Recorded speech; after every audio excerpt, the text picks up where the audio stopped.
everybody, welcome to my homestead and welcome to my channel. In this video, we're going to be talking about patriarchal blessings. I'm learning things every day. Even though I've been a lifelong member, I've always been active, and I felt like I was always pretty good at studying the gospel and the church and stuff like that. There's still new things always coming up, and there's some more in here. The reason why I'm looking at this is because one of my last videos, we were looking at Judaism in their concept of Messiah. And they believe that when Messiah comes, one of his functions is that he's going to declare true lineage of all of Israel. So he's going to declare if someone is actually a priest or a Kohanim. He's going to declare if someone is actually a Levite or a Leviim. He's also going to declare what tribe you're from. And I thought that was interesting because that is currently what we are engaged in the church. Not so much declaring if someone is, a Kohanim. Well, I don't know because, if you're from the tribe of Levi, I don't know if like your patriarchal blessing would tell you if you are also a direct descendant of Aaron, because the descendants of Aaron are the priests or the Kohanim. So I don't know if that's done in the church. Well, anyway, so I just thought that was interesting, and I wanted to see, okay, so their concept of Messiah declaring lineage, is this maybe a parallel to our church? Now, in our church, right, we don't, I'm going to go through like Priesthood Keys, how the office of Patriarch came to be, right? Was this something directly instituted by Christ? Because in that sense, just like how they're expecting Elijah to return, and then Elijah did return to the Kirtland Temple, um, is this something similar where they're expecting for lineage to be declared, and it actually is happening, and it is Messiah who's doing it, Christ? So I wanted to like get down into the details, and I'll show you what I found. Uh, there's kind of a lot to go over, but it's so good. This is all so good. So first, we're looking at this article, A History of Patriarchs and Patriarchal Blessings, Church History Library Staff. In the first two posts, we share a brief history of the Office of Patriarch and the efforts of the church library to preserve patriarchal blessings. Part 2 will cover how to request blessings and how blessings are preserved.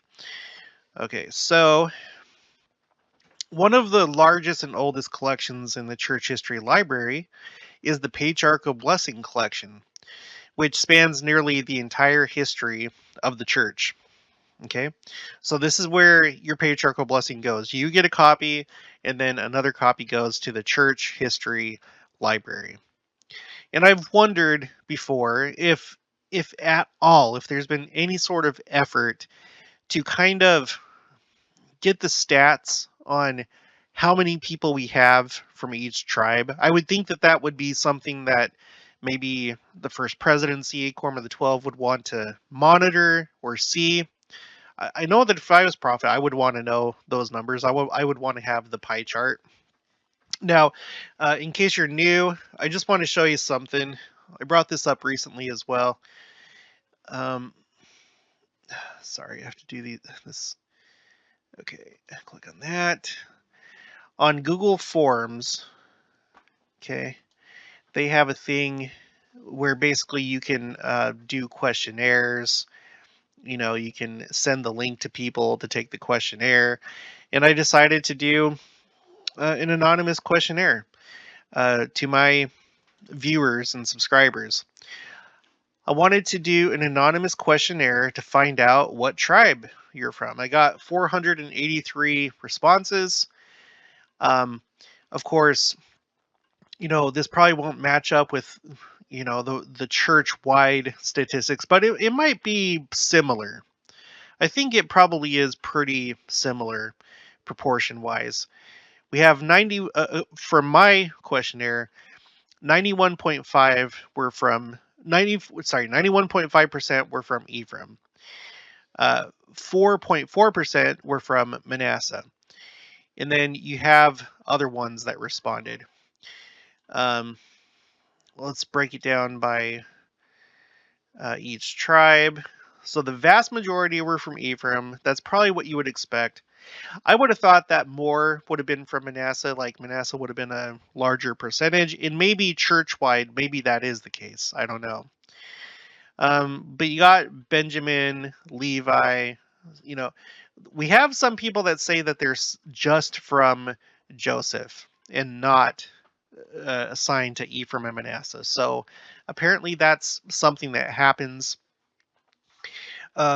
We have 4 from Benjamin, 2 from Levi, 2 from Judah, 1 from Reuben, 1 from Simeon, 1 from Dan, 1 from Gad, 1 from Issachar.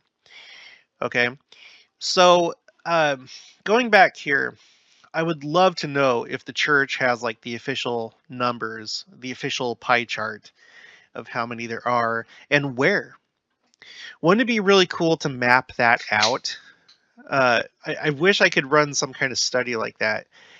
We've kind of speculated on the channel that maybe there's more tribal diversity in Eastern Europe because of the story that Sister Nelson told us in the Worldwide Youth Devotional about how she came across all the 12 tribes, 11 in Russia, and then the 12th in Armenia. So, excuse me. So, I've also, I've heard anecdotal reports, including a commenter on the channel, that in Russia there's more diversity of tribes. So it would be really cool to look at the geography, where they're at, where this is happening. Um, if you have any information that you can share, please do. Without violating anybody's, privacy. It should be more on the anonymous side, but if you have information, let me know. So anyway, continuing on here, faithful members of the Church of Jesus Christ of Latter-day Saints still receive blessings today that provide meaning and insight unique to each individual. Due to the sacred and private nature of the blessings, the collection is closed to research. Now, I would assume that would be like outside research, but I wonder if the church does its own research. And maybe if they look at more things than just lineage. I don't know. Okay. However, individuals may request copies of their personal blessings and those of deceased direct line family members through an online system managed by staff at the Church History Library. You know what? That's not a bad idea. I don't think I've read my dad's patriarchal blessing. He's passed away, and I don't know how it seems to indicate that you can go all the way back as long as it's direct line. You know what? I'm gonna have to maybe think about that. I would like to see my dad's, my grandparents. Huh, that just came to me just now. I'm so glad I'm doing this video. Okay, Patriarch to the Church. The office of Patriarch began in 1834 when Joseph Smith Sr. was ordained as the first Patriarch. Okay, so this is an important date when it comes to my question of how did this start? I had the question, do they have keys? Do patriarchs have keys? Which I didn't think so. Let me just show you what I found. Okay, so 1834. This was before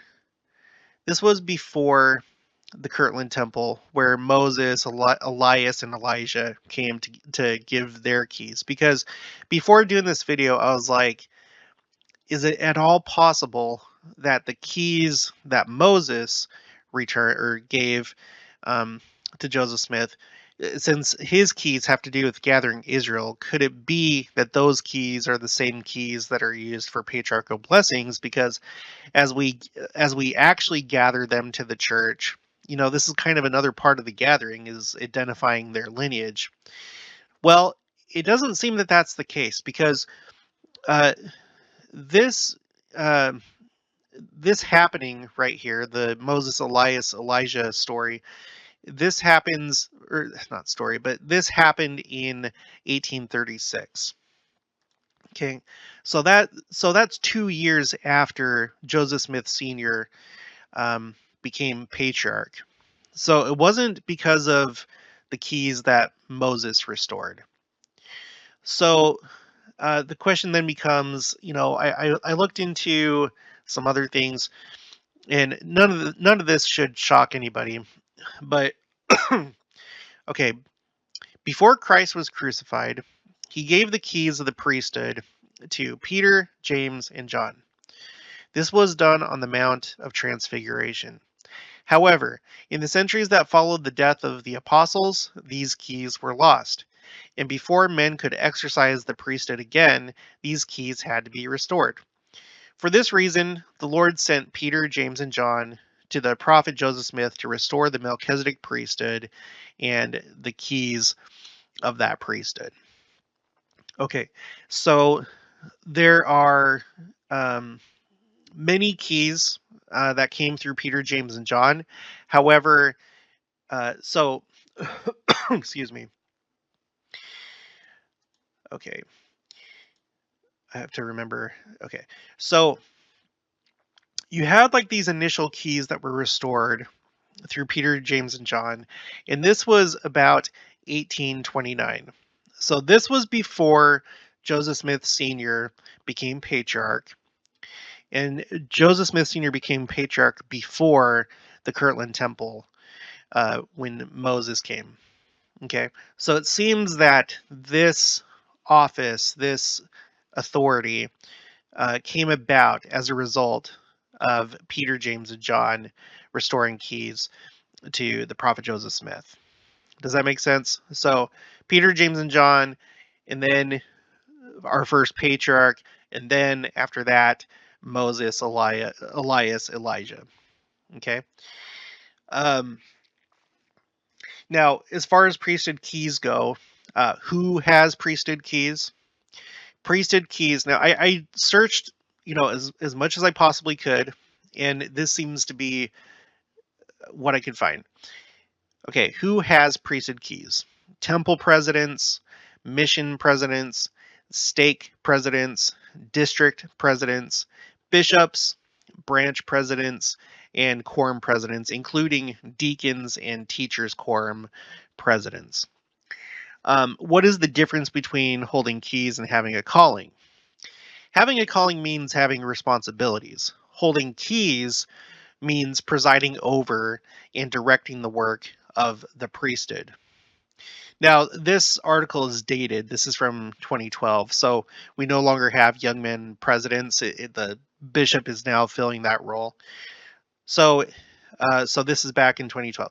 For instance, a ward young men president works under the direction of the bishop, who holds keys over the ward, but the young men president's responsibilities do not include presiding over the priesthood. Okay, so the bishop does that. That's why he has the keys.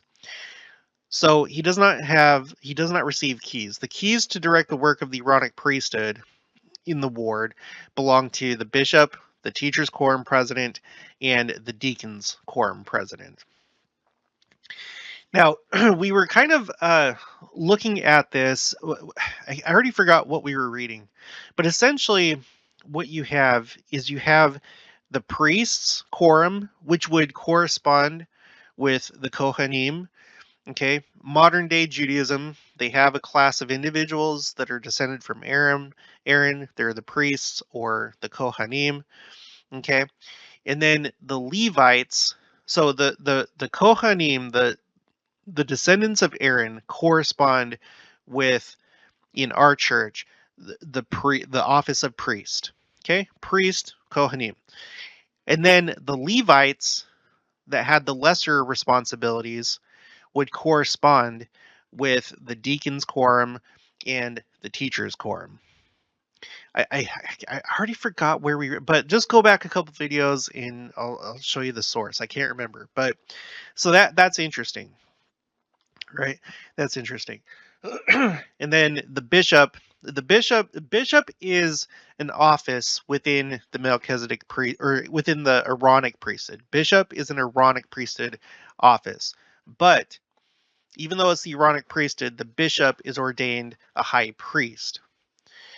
So that's kind of interesting because back in the day of the Old Testament and nowadays in Judaism, you have the Kohen Gadol, which is the high priest. He's a high priest, and he is over the Kohanim, which are the priests, and the Levites. So it's still the same. It's basically the same structure. Okay, just some different names, but it's still basically the same thing. Okay, so there's that. That's who holds keys. However, in Doctrine and Covenants, I came across this in Doctrine and Covenants 124. Let me just read this. And again, verily I say unto you, let my servant William be appointed, ordained, and anointed as counselor unto my servant Joseph in the room of my servant Hiram, that my servant Hiram may take the office of priesthood and patriarch, which was appointed unto him by his father by blessing and also by right, that from henceforth he shall hold the keys of the patriarchal blessings upon the heads of all my people. So I don't know.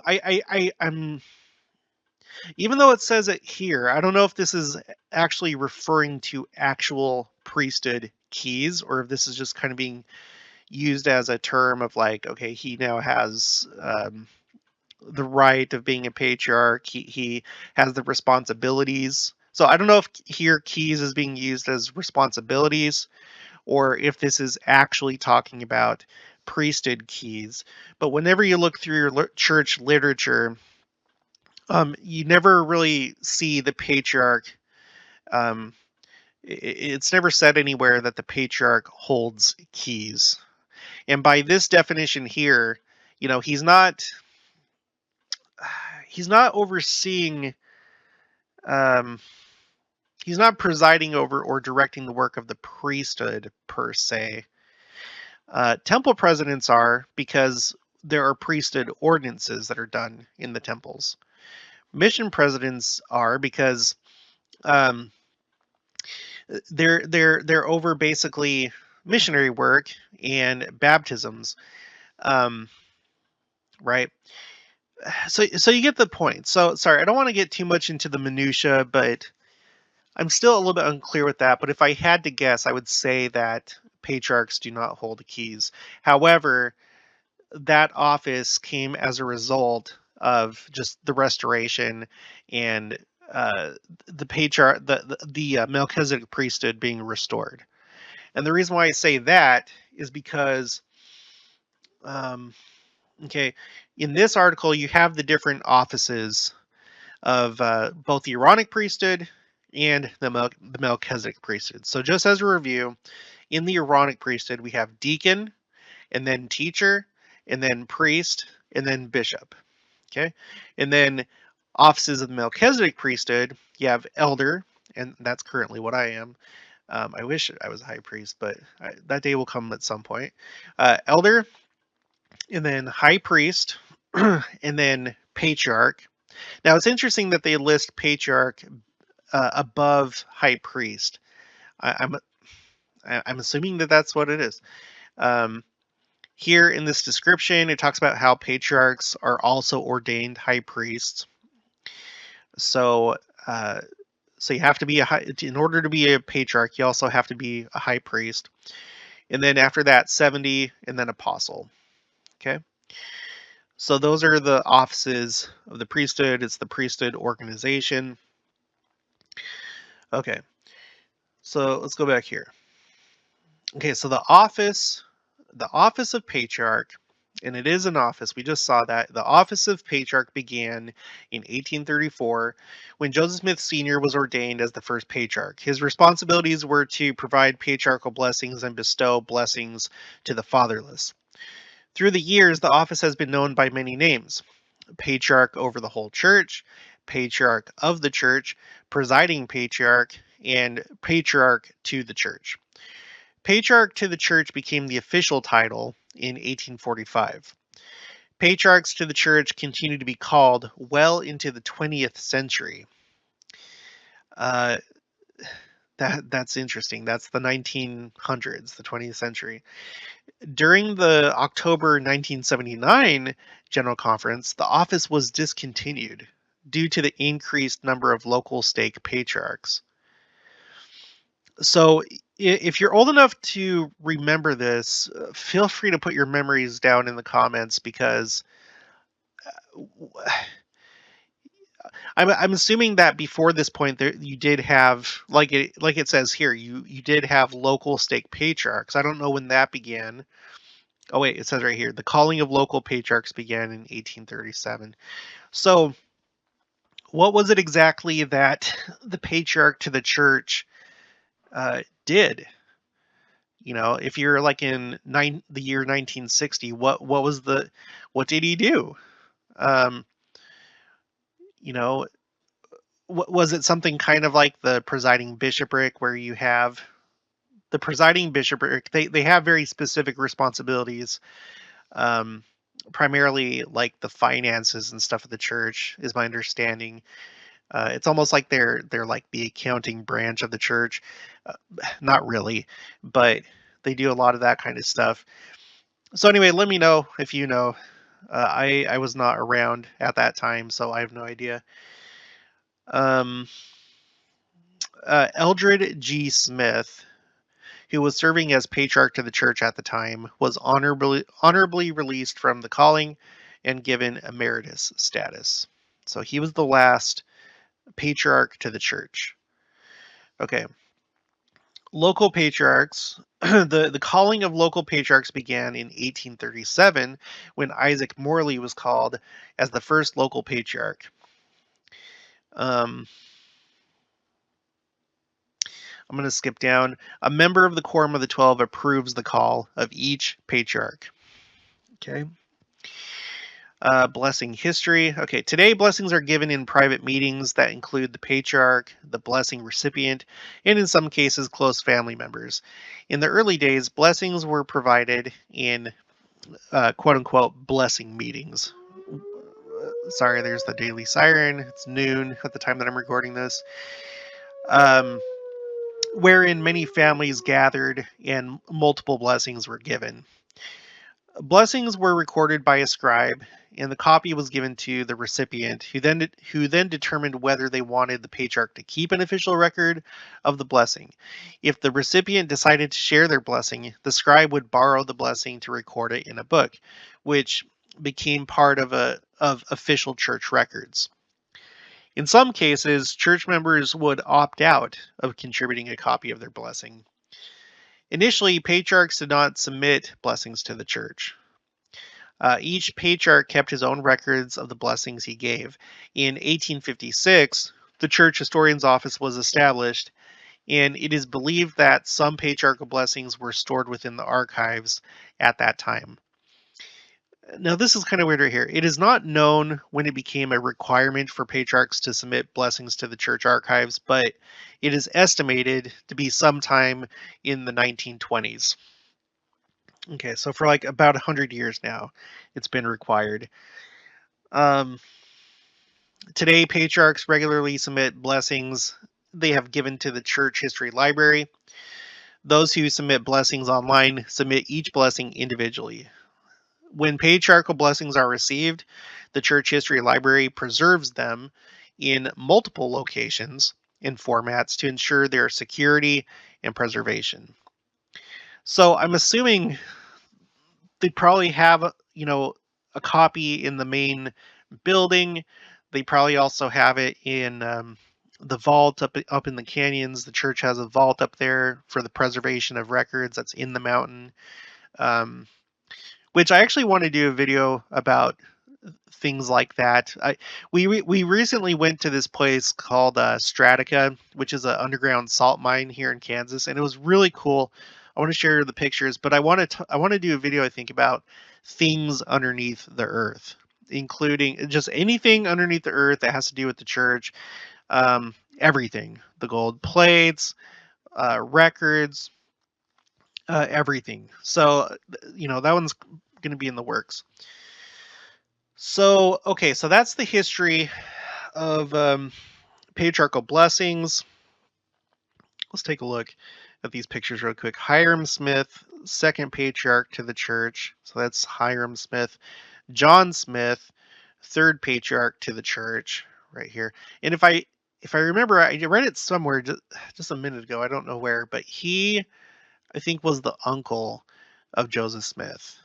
This guy, uh, John Smith the younger, fourth patriarch to the church. Him.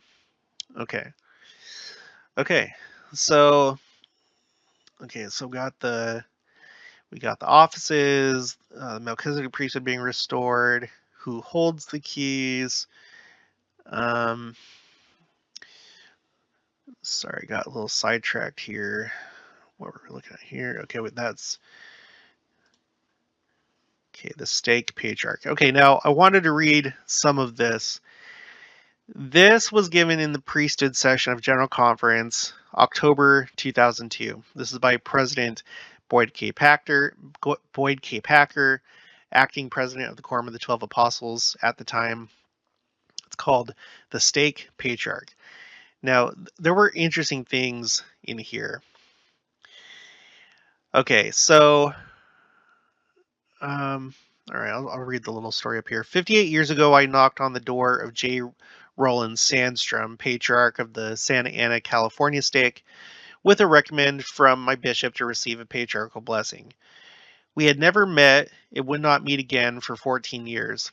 We met again 15 years later, this time as one of the 12. I blessed him the day before he died.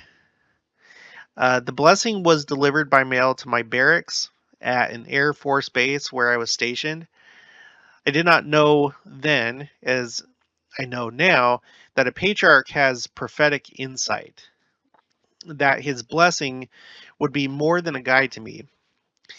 It has been a shield and a protection. The Revelation states that, I'm actually going to read the whole thing here. Doctrine and Covenants 107:39. It is the duty of the 12. Actually, hold on. I don't know if whatever. Okay. It is the duty of the 12 in all large branches of the church to obtain evangelical ministers, as they shall be designated unto them by revelation. The prophet Joseph Smith said, an evangelist is a patriarch. In fact, we're going to read that full thing. Okay, this is from the Teachings of the Prophet Joseph Smith, page 151. An evangelist is a patriarch, even the oldest man of the blood of Joseph, or the seed of Abraham. Wherever the church of Christ is established in the earth, there should be a patriarch for the benefit of the posterity of the saints, as it was with Jacob in giving his patriarchal blessing unto his sons. So this is a really interesting statement. I don't know if this still holds true in any way now that we don't have patriarchs to the church. But if they were following this, which I assume that they were, then they were going by the oldest man of the blood of Joseph. So someone that's within the tribe of Joseph, whether it's Ephraim or Manasseh, I suppose.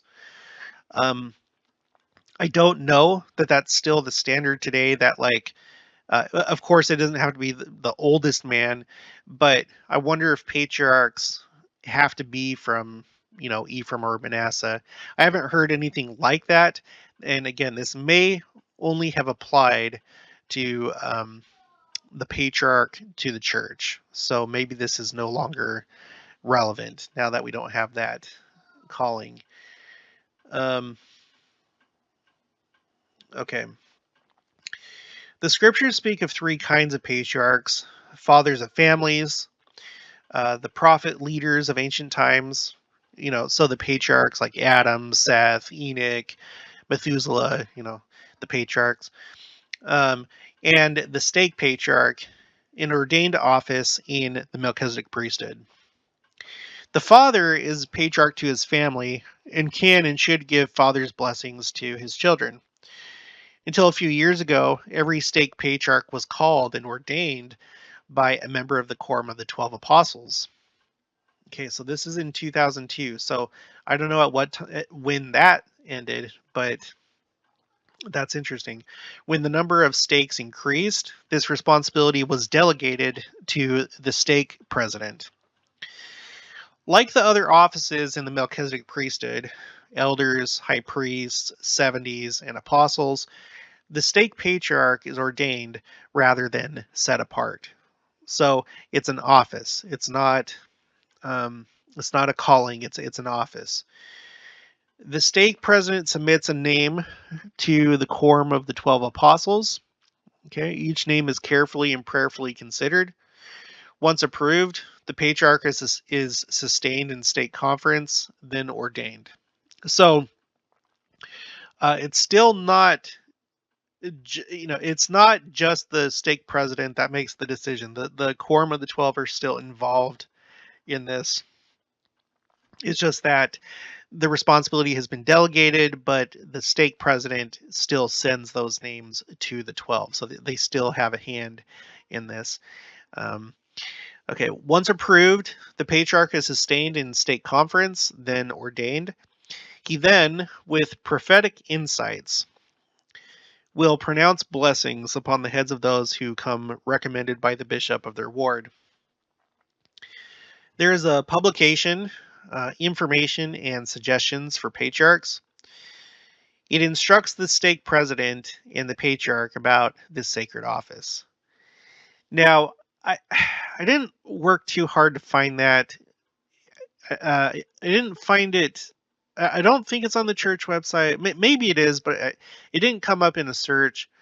So I wanted to kind of leave that alone just in case, like, that's not really for us to go into. But anyway, it instructs the stake president and the patriarch about this sacred office. This publication was discussed for years by the first presidency in the Quorum of the 12. So if it was being discussed for years, you have to wonder what was being discussed. But it's very important. Sounds like it was really important. Each time it was reviewed, it was reduced in size. One senior brother said, quote, "Brethren, we must not get between the Lord and his patriarchs." We now ask each stake president and each patriarch to reread this brief document. Read it more than once. Patriarchs do not advertise for blessings. Members should seek blessings as they feel inspired to do so. There is no fixed age at which one may receive a patriarchal blessing. The bishop ensures that the member is of sufficient age and maturity to understand the meaning and significance of the blessing. A patriarchal blessing is recorded and transcribed by one who is assigned by the stake president. That blessing becomes a very personal treasure. Now, when I got my patriarchal blessing, let's see, I guess this would have been in the late 90s sometime.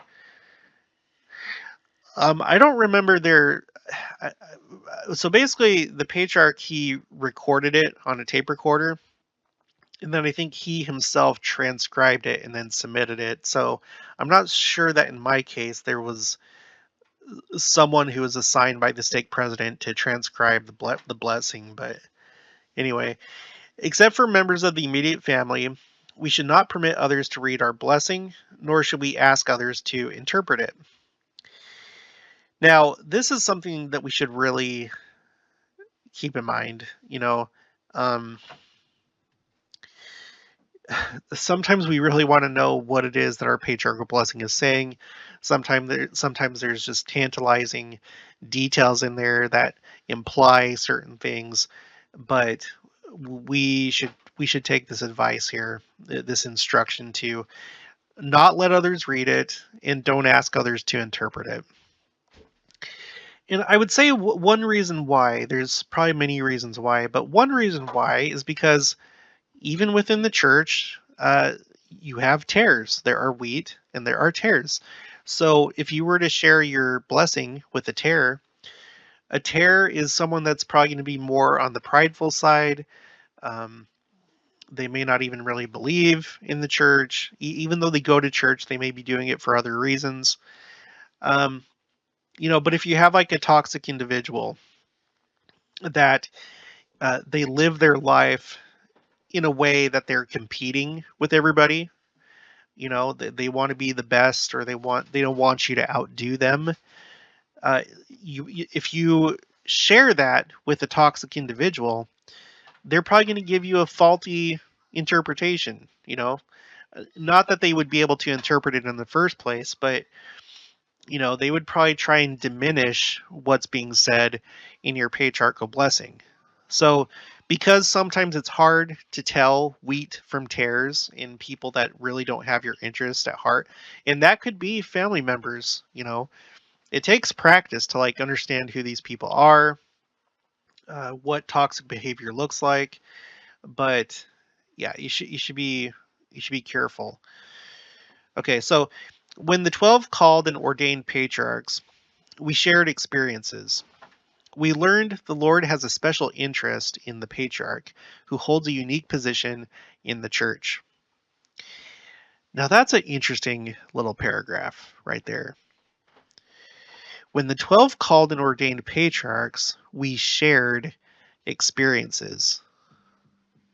So, I mean, if you were back in those days when you were, say, you're called as a patriarch, and it's in the days where you're actually set apart by one of the 12, or by the 12 apostles, would they kind of like sit down with you, have a little interview, and be like, now, brother, you know, we've spoken to the Lord, and he said blah, blah, blah, blah, blah, or sorry, that's disrespectful, not blah, blah, blah, blah, blah. He said such and such, and, so keep this in mind as you're giving patriarchal blessings, or, I would, I wish I could know what he's talking about specifically here. When the 12 called and ordained patriarchs, we shared experiences. And then we learned the Lord has a special interest in the patriarch who holds a unique position in the church. Of course he does, because, well, I'm going to look at it from the lineage point of view, right? We- This this dispensation is all about restoring Israel, right? And I've said before in a previous video that it's almost like there's kind of like the two restorations that are going on. First, it's the quote unquote Gentiles, which primarily means the dispersed of Israel from the northern kingdom that are being restored, and they lived among Gentile nations. So from one point of view, it's like they're Gentiles, they come from a Gentile background, but they really are Israel. And then you have the other restoration that's going on, which is those that are considered Jews, which are not just Judah. They would be Judah, Levi, um, Benjamin. And I don't know that they have anybody identified as Simeon, but we've talked about how Simeon seems to have been kind of assimilated into Judah because of the land that they were given in biblical times. They were surrounded by Judah. And we've also talked about lost tribes, like different groups that claim to be from different tribes other than Judah that are making aliyah or immigration to Israel. Um, so we have this going on right now, where you have all these people that are being restored, um, to, in a sense, to the northern kingdom, even though that's not really what you would call it. You can see that the majority of the church are people that are assigned to tribes that were in the northern kingdom. Now, you do have people that are from Judah, and Levi and such, but they're kind of in the minority. Um, we go back here. Let's look at this. Let's look at this again. We have Ephraim, which is the vast majority of this questionnaire, and probably for the entire church: Ephraim, Manasseh, Benjamin, uh, Reuben, Simeon, Dan, Gad, Issachar. So you have these people that have been dispersed and lost for such a long time, and now they're remembering who they are. And in a patriarchal blessing, they're really being told who they are in terms of their position within Israel. So, yeah, I'm sure that the Lord has a special interest in it. Uh, uh, President Oaks has talked about how Israel is the government of God. And it literally, in the millennium, it will be the government. So it's kind of important that we get everybody restored and that everyone knows who they are, because there's going to be probably special responsibilities um, for each tribe in the millennium. So anyway, those are just a few of my thoughts. That you could say more, but okay. I recall a conference when the patriarch was very old. While his ordination would remain in force, it was time that he be excused from giving blessings. The stake president recommended a man with much leadership experience.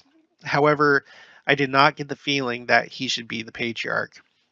I knew that the first presidency had said to stake presidents, quote, because a man with has filled with credit a presiding office and has attained a good age is no reason why he should or should not make a good patriarch.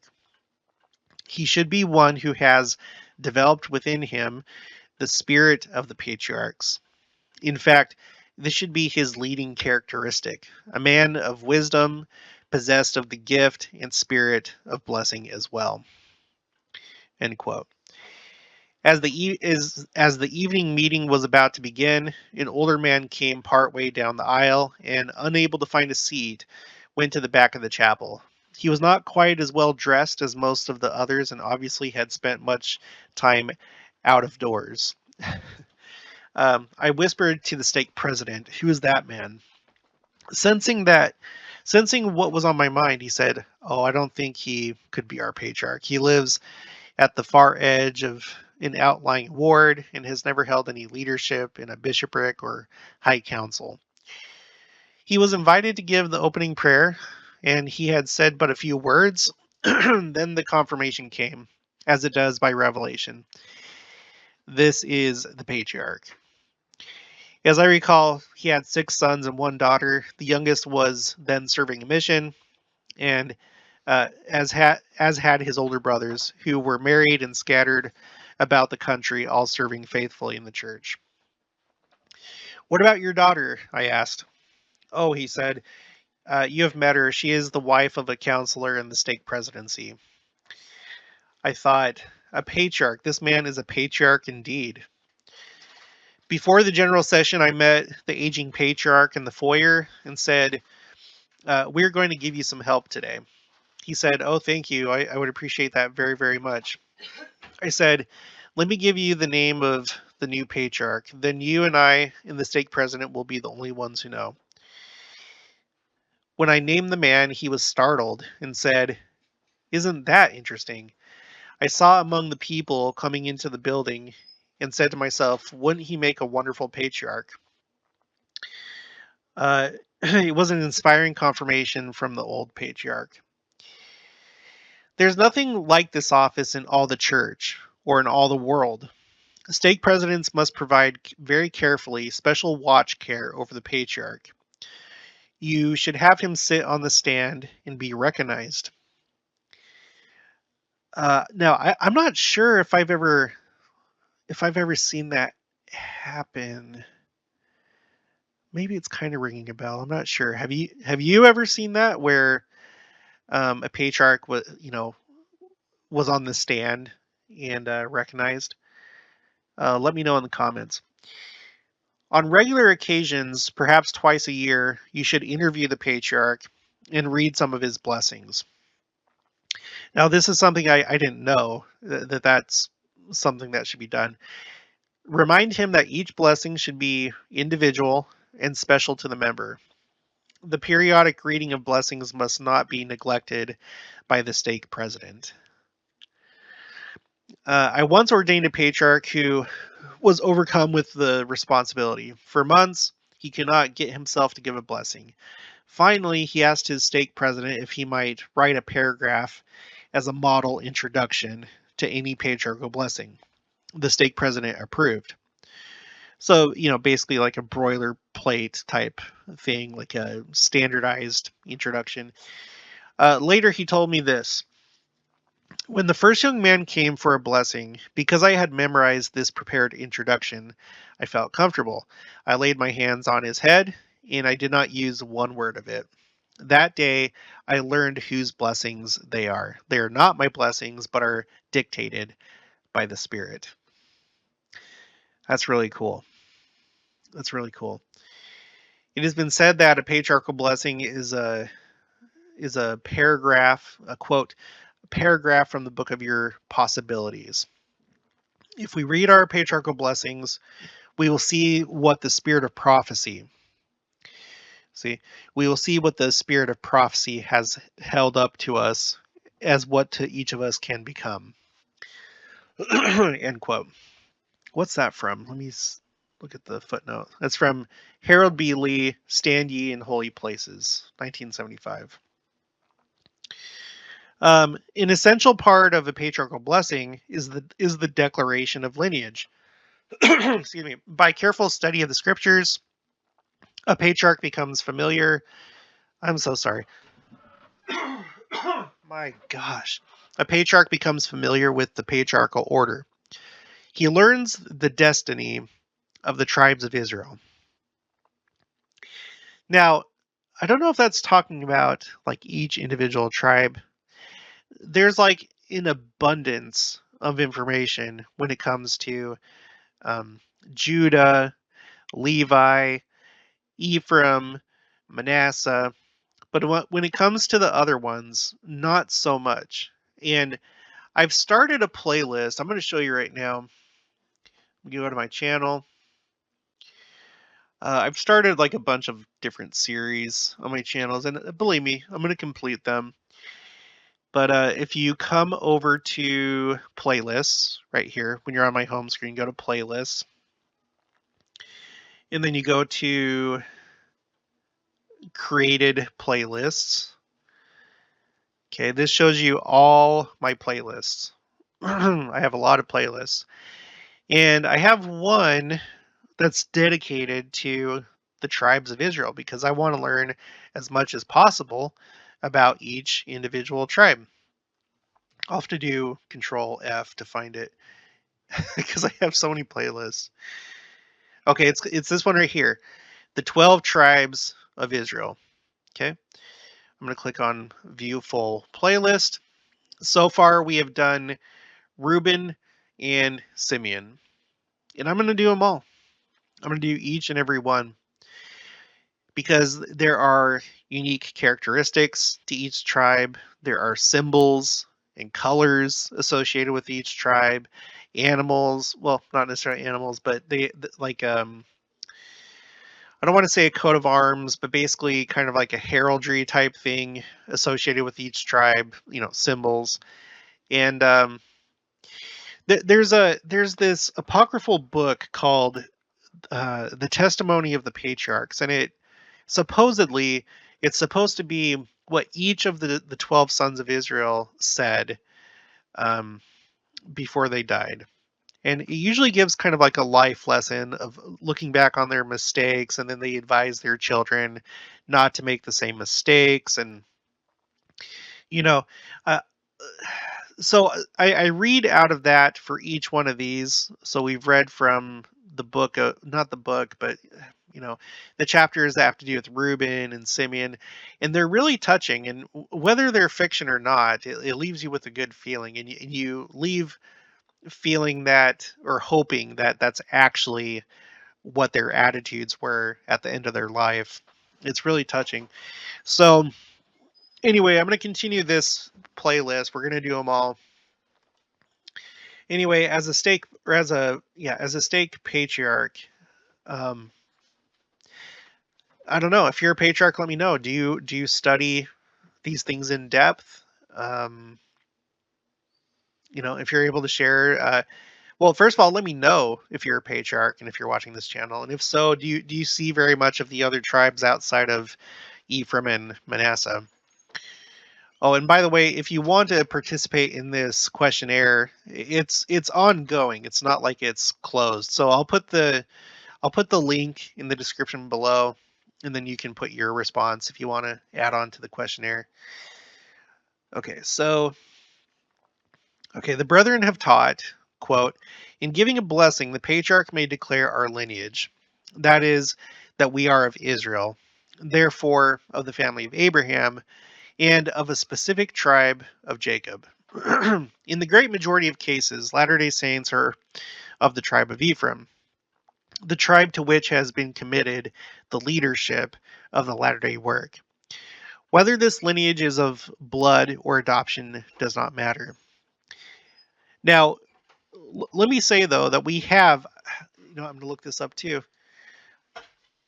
I have done a video about if you are literally from one of the tribes, and it turns out, based on church sources and various statements from different general authorities and prophets, you almost certainly are. The fact of the matter is that it seems that very few, like pure Gentiles, actually will join the church. Let's see, literal. I'm going to find it. Gosh, I've done so many videos. Descendant.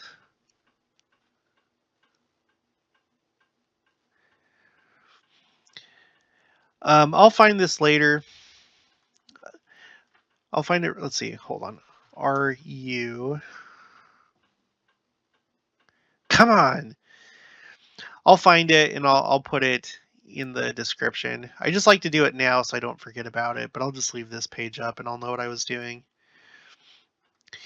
Anyway, I've done a video about the fact of the matter is that you almost certainly are actually descended from Israel. And the case can be made that virtually everyone on earth has some DNA from Israel at this point, but I think that there are people that have more blood of Israel, and that's kind of an ambiguous term. We don't know if that means specifically DNA or some other thing that we don't understand right now. Anyway, let's continue on with this. So this is very important, for it is through the lineage of Abraham alone that the mighty blessings of the Lord for his children on earth are to be consummated. Now, this brings up questions of like, what about the Jaredites, for example? At some point, do they get adopted into the house of Israel, or are they something separate? What about everyone before Abraham? I would assume that they would remain the same, but I don't know. If you have information about that, let me know, but I've never heard anything in regards to that.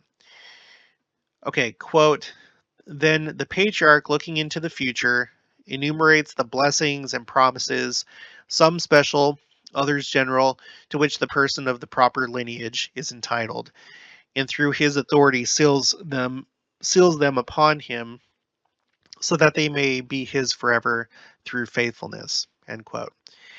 Since there are many bloodlines running in each of us, two members of one family may be declared as being of different tribes in Israel. And I have a subscriber who has said that they are from Simeon, whereas one of the parents is from Levi.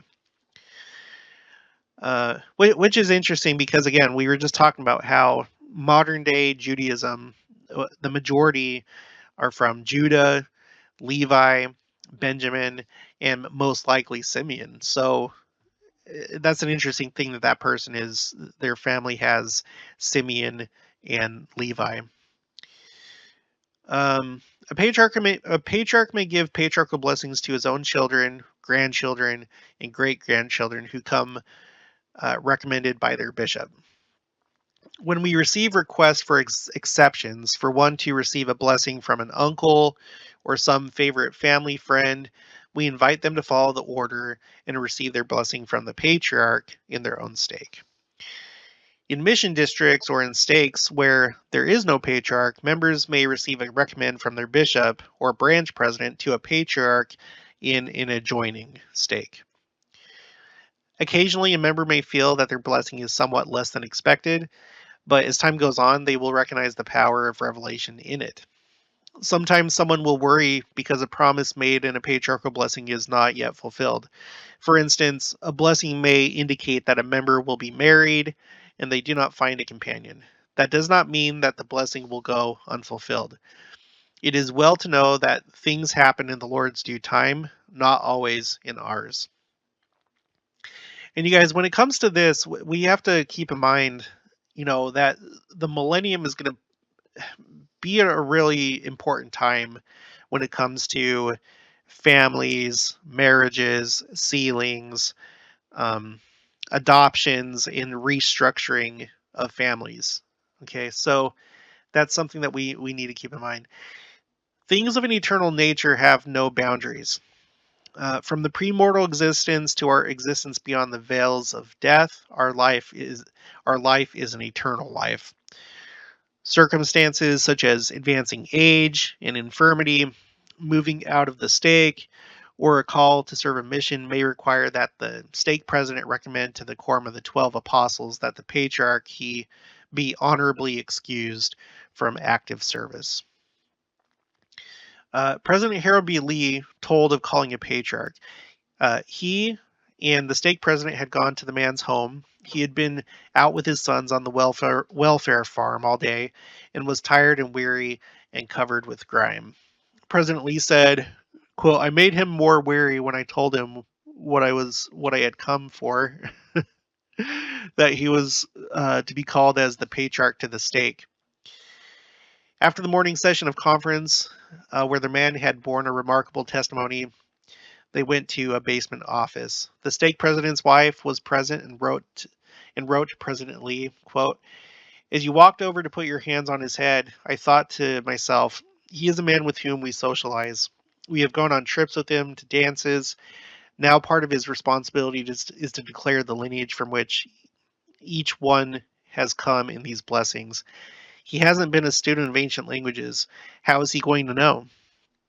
You walked over and put your hands on his head, and a light came from behind you and went right through you and into him. I thought to myself, isn't that a strange coincidence that the sunlight has come in just at that moment? And then I realized that there was no window, no sunlight. I was witnessing the answer to my question. That light came from somewhere beyond Brother Lee and went through Brother Lee into this patriarch. Then I knew where he was going to get that information, by the revelations of Almighty God. End quote. That's a pretty amazing experience. And so it must be whenever a patriarch is ordained or pronounced as a blessing, that same light, though it may be unseen, is present. It empowers the patriarch to declare lineage and give a prophetic blessing, notwithstanding that he himself may be a man of very ordinary capacity. Do not let the office of stake patriarch be neglected or ignored. It is essential to the spiritual power of a stake. Now, to stake presidents, watch over the work of your stake patriarch, keep him close to you, interview him, and read selections from his blessings. And speaking to the patriarchs, you have been chosen as few other men are chosen. That is so cool. I'm not going to say that I'm striving for that office, but I would enjoy it. I think it would be really, really special to do that. But I am very curious, about these type of things. Israel, the tribes of Israel. I know a lot of you are too. I'm sure a lot of people would like to have that calling. So, okay, so we're going to end it there. Hopefully you learned something new, something to think about. Again, it's really cool that we have this kind of parallel between us and Judaism in declaring lineage, something that they believe will happen when redemption comes, when the Mashiach appears. He will declare everybody's lineage and set everything straight. But in our church, this is happening right now. Okay, that's going to be it. So if you haven't already, please make sure to subscribe, like this video if you liked it, leave your thoughts and opinions down in the comments below. Also, make sure to share it, and I'll talk to you guys later.